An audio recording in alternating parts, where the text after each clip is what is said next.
ప్రపంచమంతటా ఆశీస్సులు పొందుతున్నటువంటి నాయకుడు భారతీయ జనతా పార్టీ ఇచ్చినటువంటి గౌరవ ప్రధాని నరేంద్ర మోడీ గారు. మరి ఇంత మంచి విశ్వగురువుగా అతన్ని వల్ల ప్రపంచమంతా కూడా ఒక ఆదర్శవంతమైన నాయకుడిని. నిన్న బీహార్లో సాక్షాత్తు రాహుల్ గాంధీ, ప్రియాంక గాంధీ ఉన్నటువంటి ర్యాలీలో మరి గౌరవ ప్రధాని అని కూడా ఒక గౌరవం లేకుండా మరి ప్రధాని యొక్క ఫ్యామిలీ మీద అనుచిత వ్యాఖ్యలు చేసినటువంటి రాహుల్ గాంధీ ఇప్పటికే దేశ ప్రజలంతా కూడా నిన్ను కాదని నిన్ను బొందబెట్టి ఎక్కడ కూడా అవకాశం ఇవ్వకుండా చూసిరు. అయినా మీకు బుద్ధి రావట్లేదు. ఒక్కసారి ఆలోచన చేయాలి. గౌరవ ప్రధాని నరేంద్ర మోడీ గారు భారతదేశానికి ప్రధానమంత్రి అయిన తర్వాత కేవలము మీరు అందరు అంటున్నారు హిందూ వర్గం అంటున్నారు, కానీ దేశంలో ఉన్నటువంటి జనాభాలో మరి ఇవాళ సంక్షేమ పథకాలు ఇస్తున్నటువంటి కేంద్ర ప్రభుత్వం నరేంద్ర మోడీ గారి నాయకత్వంలో వీళ్ళు హిందువులు, ముస్లింలు, క్రిస్టియన్లు, సిక్కులు దేశంలో ఉన్నటువంటి అందరు ప్రజలు కూడా మరి వాళ్ళ సంక్షేమ పథకాలు పొందుతున్న విషయం మాత్రం ఇవాళ ఈ దేశంలో ఉన్నటువంటి ద్రోహులు గమనించాలి.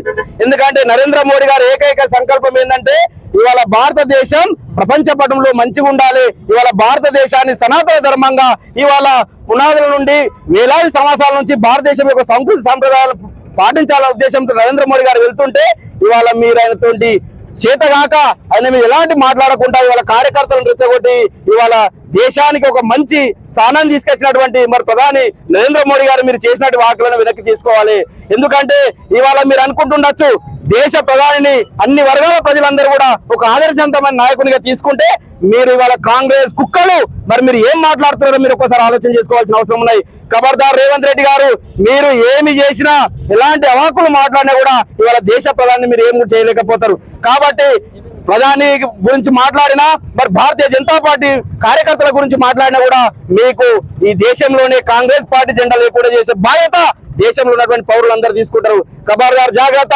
ఇవాళ ప్రధానమంత్రి మీద కాదు, ఏ ఒక్క భారతీయ జనతా పార్టీ మీద, ఏ ఒక్క భారతీయ జనతా పార్టీ కార్యకర్త మీద కూడా మీరు కాంగ్రెస్ నాయకులు అవాకులు చవాకులు చేసి మీ యొక్క అధికారాన్ని పెట్టుకొని మీరు ఏమైనా చేయాలనుకుంటే మాత్రం సరైన పద్ధతి కాదు.